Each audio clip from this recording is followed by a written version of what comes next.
Hello class! Welcome to the second lecture on project management in a business startup environment. This module focuses on starting a business from the ground up and will provide information on how managing the business effectively will prove useful to any individual thinking of doing so. There will be video content in the form of lectures, some interviews from guest speakers, online quizzes, and assignments.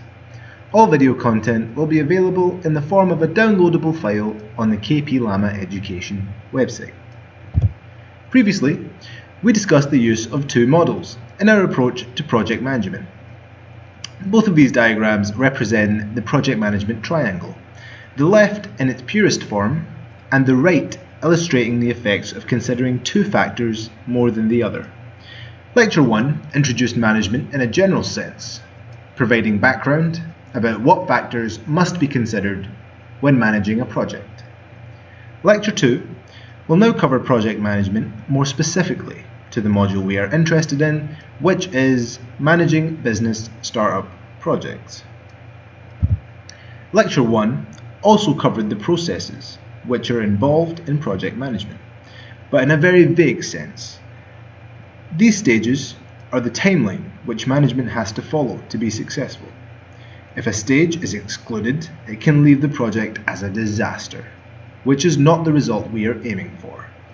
Each of these stages will be broken down in this lecture, and we will see the individual tasks that are required for business starters to complete to maximize the success of the project. We experience projects every day of our lives, whether planning goes into them or not. The actual decision to perform an action, no matter how big or small, and then achieving the desired result is an example of project conception to completion. Some trivial projects subconsciously have us go through the management processes, and they generally require no strict organisation. For example, John is meeting his friends at the cinema. Each of the stages are visited at least once in his thought process. He conceptually agrees to the idea of going to the cinema with his friends.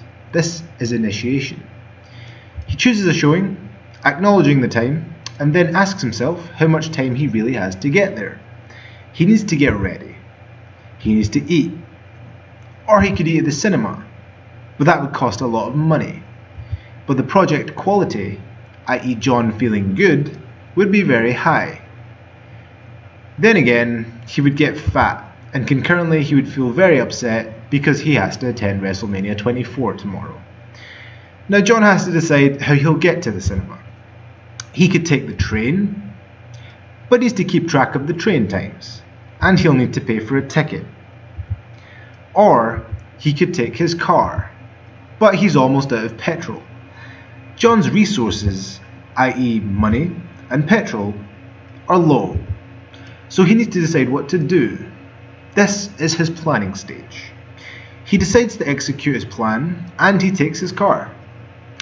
He's 5 minutes away from the cinema, but his car has broken down, and he's stranded. He's monitoring the situation, but he has to control it. John decides, you know what, I'll leave my car in a nearby car park and gets a taxi to his destination. He still makes it on time and closes the project. This was an extremely obscure example of project management, but it shows us how we can encounter projects on a daily basis and come across hurdles along the way that we have to overcome with initiative. As John explored several methods of transport and considered the pros and cons of each, obviously in the end his car broke down, but this emphasizes the need to overplan and execute where possible. If he had checked his car before he left, this may have added extra minutes onto his journey, but it would have prevented the breakdown. As we relate this to the real world, we cannot always foresee issues that will arise in the future, but if we have means in place that help us stray from failure, it can be extremely beneficial.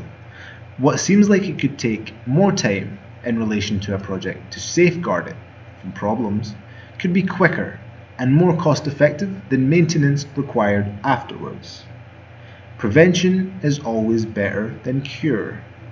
Overall, John followed all 5 stages of project management. His project was a success because he reached the cinema on time to meet his friends, but he ended up spending more than he would like, and this made the project quality, i.e. how John feels, a little bit less than what it could be. He's happy he made it on time, but he spent extra money and he's not that happy about it. In a team, the decisions that John made would have been discussed, which would have added more time to the process. But as John is the only stakeholder in his happiness, he had the executive decision, and he made them as quickly as possible. We can see from the project management triangle that in the end, John focused more on time and quality than cost. Albeit the taxi was unavoidable, this results in an expensive yet good project outcome, proving the triangle correct. Initiation is the stage where we conceptualize the business idea and all characteristics of it. It is imperative that we know exactly what we want from this business and approach it from several different aspects. If we throw back to the questions asked in slide 5 of lecture 1, I asked you all to complete this exercise as a beginning to a project brief. You can consider this an appropriate introduction to the brainstorming section of initiation. Setting limits for yourself is essential because it will help you to determine a time for when the project is to be complete. If you aimlessly continue to add extra features to your business, it will never be complete. I appreciate you may think of exciting functionality to add during the startup, and this is encouraged, as we always look to improve ourselves, but it is crucial to weigh up the features that work best together, and are feasible to the point where you can stay on track towards your intended date of project completion. This is the theme of this lecture somewhat, as the introductory quote reads, "If you are not embarrassed by the first version of your product, you've then launched too late," which translates as, it's okay to explore the inclusion of additional features at a later stage, but to keep the project on track and moreover get in front of the competition, we should look to complete our project as quickly as possible. The last thing we want to do is sacrifice quality, because it could be that one of your additional features is what draws customers to your business over a competitor. But we should always aim to have quality in the middle of our project triangle. Planning for this module is arguably the most important stage, because a property most business starters have is that they have limited money and limited time. So we have to work even harder to find exactly where we want to invest these items. This is also why setting an adequate project scope is also ideal, as it will keep your timeline short and your expenditure even more so. The first step in the planning stage is to write a scope statement. This document will clearly define the business need, benefits of the project, objectives, deliverables, and key milestones, and will most likely be changed as the project progresses. Once a scope is agreed, it is important that we break up the project into manageable milestones that help us keep track of projects. A good approach to milestone management is the use of a work breakdown schedule. This is a visual representation that breaks down the scope of the project and will divide larger tasks into smaller, more manageable ones. Expanding on the WBS, a popular method of record tracking is the use of a Gantt chart. And we can actually use the WBS and the newly divided project sections as our milestones for the chart. An advantage of the Gantt chart is that it's possible to view how long specific tasks are taking and when their expected completion date is. They're also good for monitoring task dependencies. For example, if a task requires the completion of another that comes before it, the manager can prioritize his resources to see dependable tasks to completion before the others. Gantt charts are often used in combination with a critical path, which is a series of tasks that must be done before the project can be considered complete.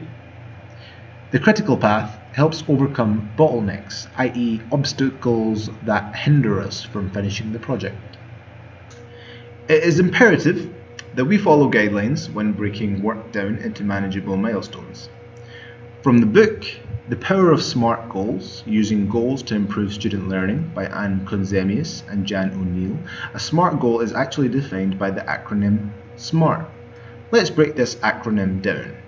The S stands for strategic and specific.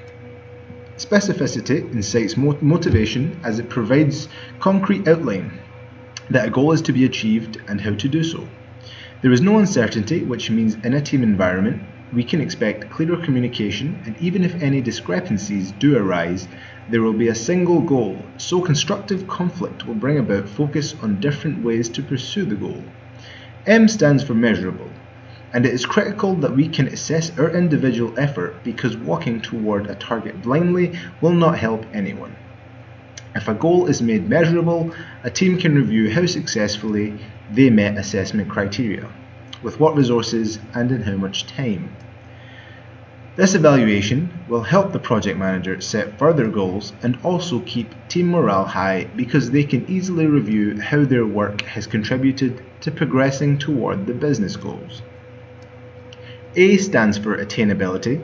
Interestingly, a quote from Goran Karstedt, the former head of IKEA, stated, "Goals that motivate us to strive higher are those that are almost but not quite within our reach." This flirts with the idea that if a goal is made attainable, a team or even an individual is more likely to apply the effort and dedicate the focus, energy, time, and resources required to attain the goal. The R in the SMART goals system stands for results-based. We need to ask ourselves, what good is achieving a goal if you can't measure it against a criteria to see how far you've come? If we achieve the desired results, what can we do to recreate success in future projects? Or in the event where we don't achieve the results we were after, then we can ask why and analyze exactly what went wrong. In either situation, evaluating the results is the first step to creating the next goal. Finally, the T ensures our goals are time-bound. We've discussed the importance of having a specific time frame for our projects, and goals are the exact same. If we were to set a goal to run a mile in 8 minutes, but never set a time frame, you can imagine that goal would never be achieved. It can be pushed back and neglected. However, we can then say, I would like to run a mile in 8 minutes by the end of summer. Suddenly, there is more motivation associated with the second statement because our progress is measured against putting enough effort into the goal to achieve it before a certain time. There's an article posted by Peter Economy on Inc.com from January 2015 where Peter talks about his friend Adam, who is an entrepreneur promoting the SMART goals system. Adam is extremely established and even has a gold medal in an Olympic team rowing, but 73 days into a cross-Atlantic training mission, a rogue wave capsized Adam's boat. Before embarking on the journey, Adam and his team agreed on additional rules alongside the original SMART system. These rules were don't die, don't kill your teammates, and don't sink your boat. Effectively, look after yourself, look after each other, and look after your equipment. The SMART system is great and has been used for a long time, but business today have a faster, more agile environment where changes can happen so suddenly. For this reason, Adam created the CLEAR system, and he believes it applies to the modern business dynamic more than SMART does. So the best approach to starting a business would be to prepare using both goal setting systems. Let's break down the CLEAR goals just as we did the SMART goals. C stands for collaborative and essentially encourages individuals not to be scared to ask for help, as goals are much easier to achieve with the help and endorsement of others, whether it be a promotion or a group task. Think about what help you can enlist to achieve the goals you set for your job. The L stands for limited, and this is essentially the same as attainability from the SMART goals system. We should limit the goal's depth and scope to keep it clear and manageable. The E stands for emotional and is a reminder to optimize the quality of work received from others. We can do this by thinking of how the goal will help the individuals we have enlisted and assessing their emotional involvement to have them commit and produce the best possible outcome. Appreciable is in the place of A, and it instructs us to break down the larger goals into smaller ones that can be achieved quickly, with the same idea of being more motivated to complete a goal if we are almost there. If we have several small goals that are easy to complete, it will help us progress toward the larger task. The final letter is R, and this stands for refinable. It's extremely significant because it teaches us that there will be many hindrances in the way of achieving our goals. We shouldn't feel forced to execute a failing or irrelevant plan of action if it's going to cause more friction than progress. So refinement and revision of goals should be done regularly, so we are always working at our best. Next, we have resource management. This heading can be given to any sort of organization associated with input towards the business. I want you to think, what do I have to offer that I can put towards this project? And what else do I need to obtain to see my business be successful? It's natural to think of costs and limit yourself to that aspect of resource allocation, but we must also consider energy, workflow, staff, and stakeholders. As this class focuses on starting a business as an individual, we will not discuss staff allocation, and thus workflow and energy will not be any more complex than a singular Gantt chart. Stakeholder management, however, is an extremely important aspect of resource management because stakeholders are as much of an objective as they are a tool to be used. Common examples of stakeholders are bodies that a business starter can request funds from, so banks, loan companies, individual investors, and the government. Each of these bodies will have their own pros and cons towards the starter that he will have to manage because they could essentially shape the direction of the business. Pros and cons can come across as interest rates, business expectations, shares in the business, and project involvement.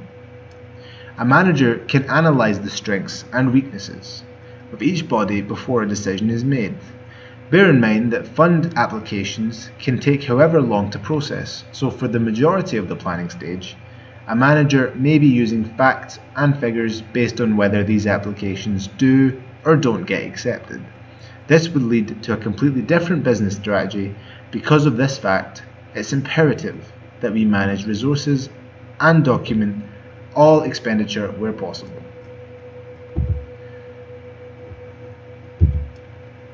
This leads us nicely to risk management.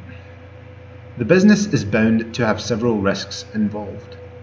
Obviously, one of them being a loan application failure.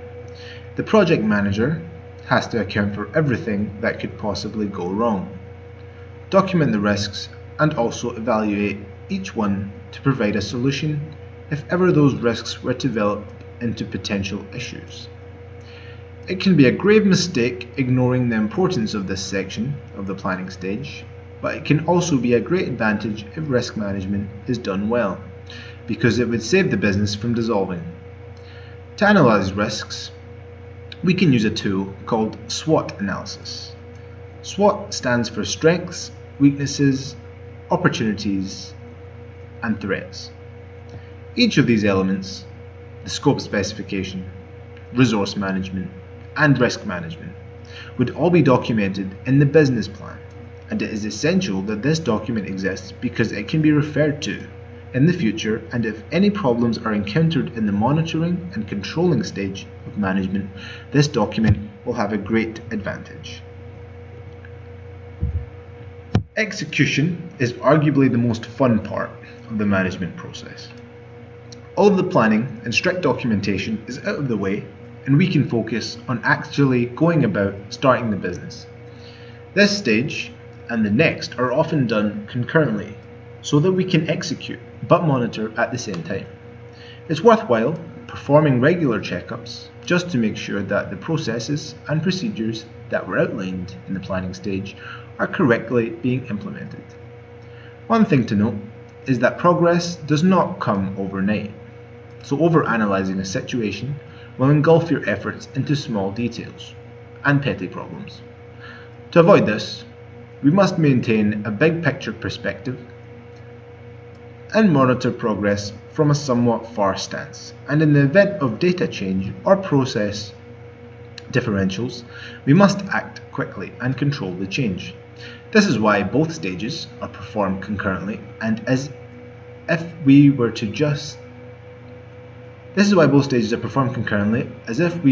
just left to execute our plan with no project control system in place, there could be a potential to fail.